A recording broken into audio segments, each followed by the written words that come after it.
서울광역방송센터입니다. 내일은 5.18 민주화운동 43주년이 되는 날입니다. 5월 영령을 기리는 추모 행렬이 광주로 이어지고 있는데요. 하지만 5.18 민주화운동에 대한 왜곡과 폄훼도 끊이지 않고 있습니다. 오늘은 5.18 역사 왜곡 처벌법을 대표 발의했던 이영석 더불어민주당 의원과 5.18의 현재와 과제에 대해 이야기 나눠보겠습니다. 의원님 안녕하십니까? 네, 반갑습니다. 1980년 5월 의원님께서는 당시에 조선대학교 신입생이셨어요. 네, 그렇습니다. 현장에 계셨고 많은 것들을 보셨을 것 같습니다. 특별히 해서 남다른 의미가 좀 있을 텐데 5.18 의원님께는 어떤 의미인가요? 그 80년 당시에 제가 대학 1학년 때 이제 5.18을 겪게 되는데요. 제가 21일 집단 발표가 있는 날까지는 광주에 있지는 못했습니다. 21일 날 새벽에 엑소더스로 해서 이제 광주를 빠져나갔는데 그 당시에 저희들이 5.18을 겪으면서는 이게 지금 이 상황이 대한민국 민주주의 역사에 이렇게 큰 변곡점이 될 거라고는 그렇게 그때는 상상할 수 없었어요.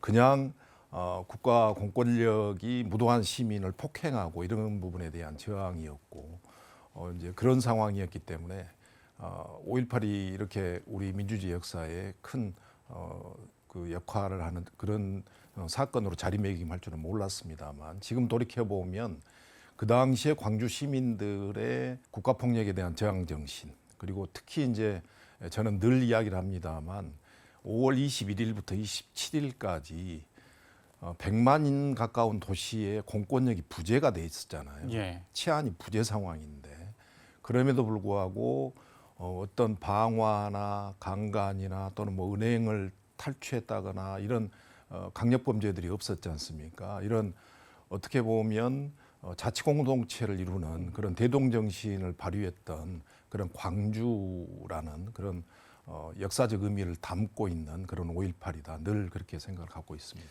예, 그런 특별한 의미를 좀 가지고 계셔서 그런지 21대 총선 당시에 이 5.18 역사 왜곡 처벌법을 공약으로 제시를 하셨고 또 대표 발의하신 후에 그런 특별법 개정까지 이끌어내셨습니다. 네네. 일단은 그 역사 왜곡 처벌법 어떤 내용을 담고 있는지 소개를 좀 해주시죠. 저희들이 1997년에 5.18 민주화 운동에 관한 특별법이 만들어졌잖아요. 그러면은 5.18에 대해서는 이제 법적으로도 정리가 끝났고 그리고 또 역사적으로도 5.18은 대한민국 민주주의에 큰 역할을 했던 그런 사건으로 자리매김이 돼 있는데 계속해서 5.18에 대한 폄훼하고 역사를 왜곡하는 세력들이 잔존해 왔습니다. 그렇지 않습니까? 그런데 이분들에 대해서 이 사람들에 대해서 어떤 형사적 처벌을 할 수 없었던 게 현실이었어요. 그래서 고작 할 수 있는 게 명예훼손에 의한 손해배상 청구 정도, 정보통신망법 위반에 따른 명예훼손 뭐 이런 정도 처벌밖에 할 수 없어서 5.18에 대한 이 상처를 덧내는 일들은 더 이상 못하게 막아야 되겠다 하는 게 시민들의 또 국민들의 공론화가 됐었고요. 특히 이제 5.18 40주년을 앞두고 2019년에 국회에서까지도 이 민의의 전당이 국회에서마저도 5.18을 폄훼하는 일이 벌어졌습니다. 기억하시겠지만 예. 당시에 지만원을 불러서 국회 내에서 지금 강원도지사인 김순태 그리고 김진태 그리고 김술래 의원, 이종명 의원 이런 사람들이 5.18 폄훼하는 그런 발언들을 서슴지 않았잖아요. 이게 도저히 더 이상 묵과해서는 안 되겠다. 그래서 40주년에 맞춰서 이제 5.18 역사왜곡 처벌법을 그러니까 5.18 민주화운동 특별법을 개정하는 내용이죠. 역사왜곡 처벌법을 만들어 갔는데 다행스럽게 2020년 국회의원 선거에서 저희 더불어민주당이 이제 당시 180석에 가까운 이제 과반 의석이 훨씬 넘는 의석을 확보하면서 기존의 역사회복 처벌을 만들려고 했을 때 계속 반대를 당시에는 야당이 했기 때문에 못 해왔지 않습니까? 근데 저희들이 이제 주도적으로 5.18 역사회복 처벌법을 만들 수가 있었고요. 저는 내심은 제가 당시 2020년에 5.18 40주년 특별위원장을 맡고 있었기 때문에 당내에서 당시 이해찬 대표께 당론 1호로 역사왜곡 처벌법을 해주셨으면 고맙겠습니다. 이렇게 말씀드렸는데 처음에는 허락을 하셨어요. 근데 이제 21대 국회가 출발하면서 아무래도 국민들이 볼 때는 일자리가 우선이다. 또 문재인 대통령께서 이제 일자리 위원회까지 만드시고 했기 때문에 민생 법안인 일자리 법안을 1호로 하고 역사왜곡 처벌법을 2호로 당론 2호로 해서 역사왜곡 처벌법이 만들어졌습니다. 네, 그래서 법이 이제 특별법이 개정된 지 2년이 넘었습니다. 근데 그동안에 계속 뭐 5.18에 대한 폄훼 왜곡은 있어 왔는데 이 법을 근거로 해서 처벌된 사례는 있나요? 역사왜곡 처벌법이 만들어지고 나서 그동안에 약한 50여 건 신고가 돼 있고 했는데 지금 검찰에 송치된 사건은 12건으로 알고 있습니다. 12건 정도 송치돼 있고 최근에 전광훈 예. 목사가 4월 27일 날 광주역 광장에서 집회를 하면서 광주 사태 5.18 사태에 5.18 사태는 북한 간첩이 주도한 이런 발언을 했고 또 헬기 사격은 없었다 이런 예. 5.18을 폄훼하는 또 발언들을 했기 때문에 지금 이 사건은 이제 광주 북부서에서 수사가 진행이 될 겁니다. 이렇게 되면 이런 부분에 대해서는 이제 조사들이 다 이루어지고 또 법을 적용하는 그런 사례들이 나올 것으로 그렇게 여겨집니다. 예, 아무래도 뭐 정광훈 목사가 이 법에 따른 처벌 첫 사례가 되지 않을까 생각이 좀 들고 있는데요. 네네. 형사 처벌의 법적 근거를 만드신 것도 굉장히 중요하고 처벌도 중요한데 처벌만이 능사는 또 아니라는 생각도 듭니다. 5.18 왜곡과 폄훼를 막기 위해서 어떤 노력들도 함께 좀 기울여져야 되는 거 아닌가 생각 드는데 의원님 어떻게 보시나요? 지금 5.18 역사왜곡 처벌법이 만들어지니까 그 전에 5.18을 폄훼했던 세력들은 수면 아래 내려갔어요. 아시다시피 지만원이나 이런 사람들 지금 발언 안 하잖아요. 근데 아까 제가 12건의 송치 사건이 있다고 그랬는데 처음에 신고된 게 한 50여 건이 됩니다. 근데 예. 광주시와 5.18 재단에서 이걸 조사를 해보니까 여기에 많은 다수가 청소년들이 많이 그 대상이 된 그 내용이 나와요.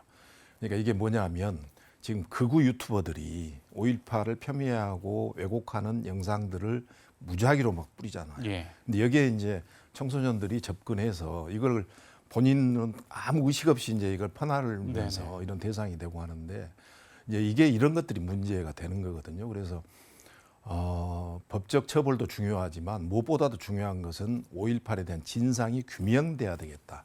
즉 발포 명령자는 누구였는지 전두환이 이제 사망해 버렸습니다. 대신 예.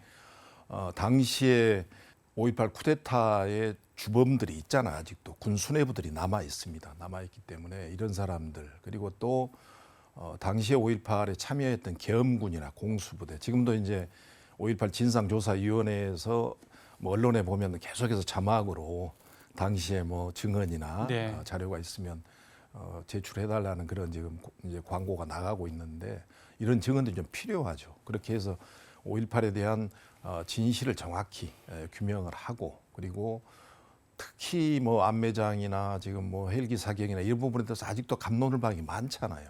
이런 부분에 대한 진실들이 좀 다 밝혀져서 정확히 5.18을 역사에 그리고 또 역사 교과서에 5.18에 대한 진실을 정확히 알려주고 이런 교육들이 또 청소년들이 이루어져야 되고 또 일반 국민들도 5.18에 대해서 왜곡되게 지금 알고 있는 분들이 있거든요. 아직도 남아 있습니다. 그래서 이런 부분에 대한 국민 인식을 전환시키는 이런 것들이 좀 필요하지 않을까 생각을 갖습니다.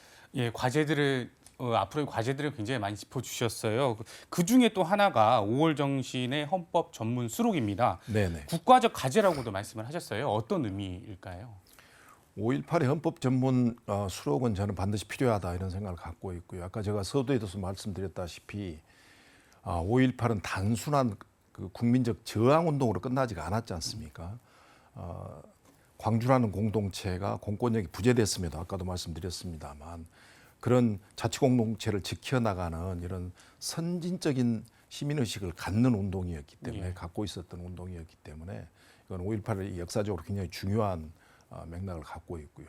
그래서 저는 4.19와 함께 5.18이 우리 헌법에 전문에 반드시 게재돼야 될 필요성이 있는 것이고 특히 이 5.18이 2011년에 유네스코의 세계 기록유산으로 등재가 됐습니다. 이 세계 기록유산으로 등재할 때 첫 번째 이유가 5.18이 대한민국의 민주 역사에만 기여한 게 아니고 냉전 시대 이후에 동아시아 민주주의 발전에 기여했다는 내용이 나옵니다. 이런 측면에서도 대한민국 헌법에는 5.18 정신이 반드시 기록돼서 후세의 민주주의 역사를 서로 공감할 수 있는 그런 근거를 만들어 놓는 토대가 되는 필요가 있다. 이렇게 네, 생각합니다. 그렇습니다. 헌법조문 수록 반드시 필요한데 또 이 내용을 개헌과 이렇게 따로 얘기할 수는 없을 것 같습니다. 뭐 내년 총선과 동시에 원포인트 개헌을 통해서 헌법 전문에 수록을 해보자 네네. 이런 주장들도 있는데요. 어떻게 보십니까? 필요하다면 원포인트 개헌도 해야 되겠죠. 대신에 이제 저는 원포인트 개헌보다는 5.18의 헌법 전문 개제와 함께 지금 87년 체제 헌법이 지금까지 계속 유지되고 있지 않습니까? 그래서 전체적인 권력구조 개편과 함께 헌법을 개헌하는 과정, 즉 헌법은 쉽게 바꿀 수는 없는 거잖아요. 국민투표를 거쳐야 되기 때문에. 그래서 권력구조 개편과 함께 5.18의 헌법 전문 수록 이런 부분을 전체적인 것을 묶어서 지금 시기는 좀 어렵다고 봅니다. 대신 22대 국회가 출범하게 되면 그때는 반드시 이러한 개헌 논의가 있어야 될 필요성이 있다 하는 생각을 갖고 있습니다. 알겠습니다. 어제 5.18 진상규명조사위원회가 최초 발포 명령자에 대한 조사 결과를 좀 내놨습니다. 조사 결과는 전두환이 사실상 발포 명령자다 이렇게 결론을 내지 못했지만 그렇게 흐름은 가져가고 있는 것으로 보여지더라고요. 어떻게 보셨습니까? 진상조사위원회에서 이제 5.18 40주기를 앞두고 그런 내용들을 발표했던 것은 고무적인 일이라고 봅니다. 다만 정확히 어떤 과정을 거쳐서 발포 명령을 전두환이 했는지를 밝혀내야 되겠죠. 이것은 제가 볼 때는 미국에 있는 여러 외교 문서나 이런 부분들에 대한 확인도 필요할 것 같고요. 또 아까 제가 이야기했던 군 수뇌부의 그런 증언도 저는 필요하다고 봅니다. 이런 분들이 전체적으로 증거와 이런 것들이 다 확인이 돼서 이런 부분에 대한 발표가 있어야 된다 이렇게 보고 있고요. 더 나아가서는 진상조사위원회가 이제 아마 전체적인 위원회 활동이 끝나게 되면 백서를 아마 만들게 될 것 같아요. 정확히 국가 백서에 의해서 이런 부분들이 명확히 보존돼야 되고 기록돼야 된다. 저는 이렇게 봅니다. 그래서 그런 부분들이 굉장히 중요하다 생각을 갖습니다. 그 진상조사위 활동 기한이 올해 말까지고 내년 6월에 아마 백서가 출간되고 정부에 이제 공고를 제출을 할 것으로 보이더라고요. 아마 여기에 어떤 내용들이 들어가 있지 아마 관심을 갖고 지켜봐야 할 것 같습니다. 의원님 정치권 얘기도 좀 넘어가 보겠습니다. 민주당 지지율이 심상치 않습니다. 특히 호남에서도 그런데요. 아마 유권자들 많이 만나시고 주민들도 만나시면 민주당에 대한 얘기 많이 들으실 것 같아요. 어떤 얘기 주로 들으시나요? 그러니까 최근에 이제 그 송영길 전 대표와 관련된 돈봉투 사건 그리고 이제 김남국 의원의 코인 투자 이런 부분들 때문에 수도권 여론은 매우 지금 안 좋은 상황인 것 같고 호남에서도 지금 여론들이 좀 빠지고 있어서 걱정입니다. 걱정인데 저는 이제 무엇보다도 최근에 이 투표 성향이 지난 대통령 선거나 총선을 이렇게 보면 과거에는 이념 투표 내지는 계급 투표 막 이런 식으로 이루어졌잖아요. 근데 최근에 투표 성향은 보면 세대 투표나 또 이익 투표로 가는 경향들이 많은 것 같아요. 그래서 지난 대선 때는 저희들이 2030 세대 지지를 받지 못해서 이 부분에 대한 고민들을 많이 하고 노력들을 많이 해왔어요. 그래서 최근에는 이제 2030의 지지를 많이 얻었던 게 이제 많이 얻을 수 있었는데 이 코인 사태나 이런 걸로 해서 좀 이 부분이 많이 좀 빠졌다고 합니다. 흔들리고 있어서 그런 부분이 좀 염려스럽습니다. 대신 저희 당이 이 부분은 정말로 뼈를 깎는 노력을 해야 된다고 봅니다. 쇄신의 노력을 해야 되겠죠. 특히 이제 국민들께서 느끼실 때 국민의힘에 당에 무슨 일이 있었을 때는 윤리심판원장이나 윤리심판원의 역할들을 언론을 통해서 보셨을 것 같아요. 근데 이제 저희 당에 지금 조금 부족한 부분이 저희 당에 이런 어떤 이제 도덕적으로 문제가 있는 사건이 발생했을 때 윤리감찰단이나 윤리심판원이 즉각 가동을 못했던 게 좀 아쉬움이 있습니다. 그래서 이제 이번 지난번에 쇄신의총에서 이런 부분에 대한 문제점도 지적을 이제 했었는데 저희들은 이런 노력들을 자정 노력들을 해야 될 것 같고요. 또 이제 한편으로는 윤석열 대통령이 당선된 이후 모든 게 지금 검찰의 야당 탄압이 계속 진행되고 있는 것은 또 현실입니다. 이재명 대표에 대한 계속적인 대장동과 관련된 압수수색, 300번이 넘는 압수수색이 이루어졌잖아요. 그리고 나서 이제 지금 송영길 대표에 대한 돈봉투 사건, 김남국 코인 사건까지 반면에 50억 클럽 사건은 전혀 수사를 안 하고 있고 더더군다나 곽상도 50억에 대해서 1심에서 무죄가 나오면서 국민들의 공분이 일어나니까 이제 수사에 들어가는. 맞습니다. 예. 특히 이제 저희들이 50억 클럽 대장동호 관련된 특검을 지금 패스트트랙에 올렸지 않습니까? 김건희 특검도 패스트트랙에 지금 이제 올리도록 그렇게 가결을 해놨습니다. 이럴 때 지금 검찰이 움직이기 때문에 이런 검찰의 편파적인 또 수사나 이런 것들 때문에 지금 저희 당이 힘든 여론도 지금 내려가고 있고 힘든 과정을 겪고 있지 않는가 생각도 같습니다. 그 윤리감찰단이 사실은 이제 검찰 역할을 하는 거고 심판원이 법원 역할을 해서 예, 예. 충분히 자정할 수 있는 기구가 있다라고 알고 있어요. 그래서 이 기구들이 제대로 역할을 한다면은 어떨까라는 얘기들도 많이 나오거든요.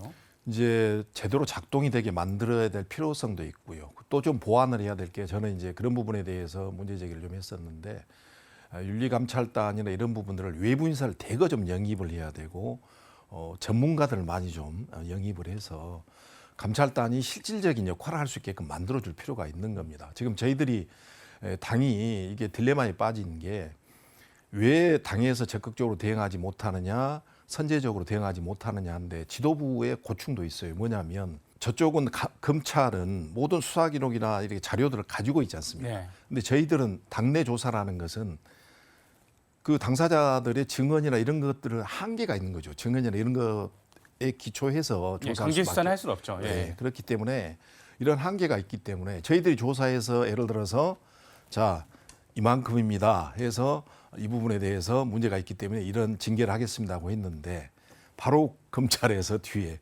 무슨 소리 하고 있습니까? 라고 이렇게 나왔을 때 굉장히 당혹스럽게 되는 것이죠. 더. 그래서 이제 그런 걸 미리 미연에 방지하기 위해서는 감찰단이 정말로 수사에 준하는 그런 그 감찰을 할 수 있는 기능을 갖게끔 그렇게 하기는 어렵겠지만 최대한의 노력을 해서 인력도 보강하고 제도도 보완해서 그런 기능을 할 수 있게끔 만들어줄 필요가 있습니다. 예. 이제 그런 일들이 반복이 좀 되다 보니까 돈봉투 사건 때나 코인 논란 때나 네. 그러다 보니까 이재명 대표의 사법 리스크 때문에 당 지도부가 제대로 좀 조치를 적기 하지 못하는 건 아니냐 이런 지적들도 있고 그래서 지도부가 좀 결단을 해야 되는 것 아니냐라는 의견들도 있습니다. 이에 대해서는 어떻게 보시나요? 예, 뭐 그런 지적들도 지금 나오고 있고요. 실질적으로 이제 이재명 대표께서 본인의 사법 리스크가 있기 때문에 다른 여타 동료 의원들의 그런 문제점에 대해서 신속하게 대응하지 못했다는 비판도 받고 있습니다만 아까 제가 말씀드렸던 당내 조사의 한계나 이런 것들 때문에 그런 부분이 있을 수도 있는 것이고요. 특히 이제 이재명 대표에 대한 이제 그 비판은 내년 총선이 다가오고 있기 때문에 네. 비명계, 뭐 친명계 이런 걸 나누는 것은 저는 적절치 않다고 봅니다만 총선과 관련돼서 당내 알력은 있을 수 있는 거거든요. 그래서 이런 내부적인 알력 싸움에서도 또 이런 부분도 도출된다 이렇게 볼 수 있습니다. 예. 간호법 얘기해 보겠습니다. 네네. 의원님, 어제 윤 대통령이 간호법 제정안에 대해서 거부권을 행사했습니다. 일단 이건 어떻게 평가하십니까? 아까 제가 5.18 정신의 헌법 전문 계제 대통령은 신뢰를 가져야 된다 이런 말씀을 드렸는데 정말 대통령은 국민에게 신뢰를 줄 수 있는 대통령이 돼야 된다고 봅니다. 대통령이 거짓말하면 안 되는 것이죠. 양곡관리법과 다르게 간호법은 그 윤석열 대통령이 후보 당시에 간호사협회를 방문해서 약속을 했다는 거 아니겠습니까? 그리고 이 간호법과 관련돼서는 국민의힘에서도 30여 명의 의원들이 공동 발의를 했던 법안입니다. 예. 그건 일순간 그걸 다 이렇게 무너뜨리고 다른 이야기를 하고 있는 거거든요. 그래서 간호법과 관련돼서 대통령께서 거부권 행사한 것은 저는 옳지 않은 행동이다. 이 부분은 이제 이미 뭐 거부권 행사해 버렸습니다만 저희들이 제2요구를 할 텐데 국민의힘도 이 부분에 대해서는 전향적으로 태도를 바꿔야 된다고 봅니다. 태도를 바꿔야 된다고 보고 대통령께서 무엇보다도 국민에게 신뢰를 줄 수 있는 대통령이 돼야 되겠죠. 예. 이번이 사실 두 번째 거부권 행사인데요. 이렇게 국회가 입법을 하면 대통령이 거부권으로 맞서는 상황이 두 번째이다 보니까 앞으로 또 방송법이라든가 또 이런 일들이 반복될 수 있다는 우려가 큽니다. 사실 국민들 이런 거에 대한 굉장한 피로감이 있거든요. 그래서 정치권의 소통, 또 협치 이런 것들이 없기 때문이 아니냐라는 지적이 있는데요. 윤석열 대통령이 지금 하고 있는 국정 운영의 방향을 바꿔야 된다고 생각합니다. 벌써 지금 1년이 지났지 않습니까? 취임한 지가. 근데 야당 대표를 한 번도 만나지 않고 있습니다. 특히 법안이나 예산 문제와 관련돼서 여당에서 필요한 법안이나 또는 예산이 있으면 여러 미국의 의회나 이런 걸 봐보십시오. 대통령이 하원 의원을 직접 만나서 찾아오지 않습니까? 그렇게 대통령께서 마음을 열고 야당 국회의원들도 대표도 만나서 필요한 내용들은 부탁도 하고 소통하고 협치를 이제 원하고 이렇게 해야 되겠죠. 그런 게 대통령의 역할인데 그런 부분은 전혀 지금 하지 않고 제가 볼 때는 마이웨이를 지금 하고 있는 것이죠. 우리는 우리 길을 가겠다. 대신 뭐 검찰 출신이어서 그런지는 모르겠지만 야당 너희들에 대해서는 도덕성에 대해서 뭐 검찰을 통해서 계속해서 흠집을 내고 있는 이런 지금 정국이 정말로 불통의 정국으로 가고 있다 이렇게 볼 수 있습니다. 예, 알겠습니다. 오늘 말씀 여기까지 듣겠습니다. 고맙습니다. 네, 감사합니다. 지금까지 서울광역방송센터에서 이영석 더불어민주당 의원과 함께 전해드렸습니다.